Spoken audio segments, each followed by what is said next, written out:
Bonjour à tous et merci de nous suivre. On ouvre ce flash d'information avec la première session des consultations politiques régulières entre la Côte d'Ivoire et l'Égypte. C'était au ministère des Affaires étrangères. Les deux délégations égyptiennes et ivoiriennes échangent pour le renforcement de la coopération bilatérale entre l'Égypte et la Côte d'Ivoire. Ensemble, elles vont examiner l'évaluation de la coopération entre ces deux pays, apprécier l'état d'avancement de cette coopération et des négociations en cours sur les projets d'accord et identifier les difficultés de mise en œuvre des accords qui lient les deux pays et les voies et moyens d'y remédier. Ce qu'il faut également savoir, c'est que les directeurs généraux de Côte d'Ivoire Énergie et de la compagnie ivoirienne d'électricité, accompagnés du directeur général de l'énergie, ont effectué une visite de l'unité flottante de production d'électricité de la société Car Power à la baie d'Azito. L'installation de cette unité flottante s'inscrit dans la volonté de l'État ivoirien de renforcer le réseau électrique national. La visite a permis à ces acteurs du secteur de l'électricité de s'enquérir de l'état d'avancement des travaux d'installation de cette unité qui devrait produire environ 200 MW d'électricité additif pour la Côte d'Ivoire. Nous y reviendrons dans nos prochaines éditions.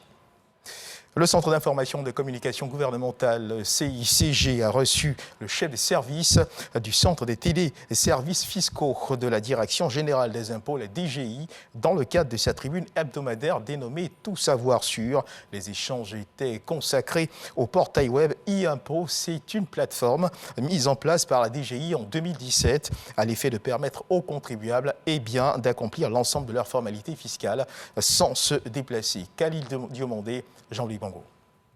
Désormais, plus besoin d'effectuer le déplacement pour payer ses impôts ou encore pour demander des documents administratifs fiscaux. Une innovation que le portail e-impôt, créé en 2017 par la Direction générale des impôts, a introduit dans le système de gestion fiscale. C'est cette réforme qui était au centre des échanges lors de la tribune hebdomadaire Tout savoir sur du Centre d'information et de communication gouvernementale CICG. Le portail est disponible 24 sur 24. En fonction de certains nombres d'instruments que vous allez choisir, vous pouvez même à la dernière minute effectuer un paiement et être à jour de vos impôts. Lorsque vous êtes entreprise, locataire ou vous êtes personne physique, propriétaire d'un bien immobilier, vous êtes en mesure d'effectuer vos paiements d'impôts sur la plateforme. Pour faciliter l'utilisation de l'application e-impôt par l'ensemble des usagers, l'administration fiscale a mis en place différents dispositifs d'assistance. Le premier canal, c'est l'assistance physique. On peut vous assister physiquement sur place pour vous aider à finaliser un certain nombre de contraintes ou d'obligations fiscales que vous devez remplir.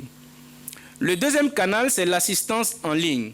Vous pouvez nous appeler par voie téléphonique ou bien vous pouvez nous saisir par messagerie électronique. Nous avons une chaîne YouTube.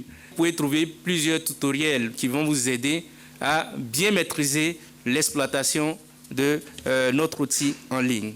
De sa création à ce jour, le portail e-impôt compte 74 000 utilisateurs. Tous les contribuables ivoiriens sont invités à rejoindre la plateforme afin de simplifier leurs différentes opérations et favoriser la dématérialisation totale du service fiscal.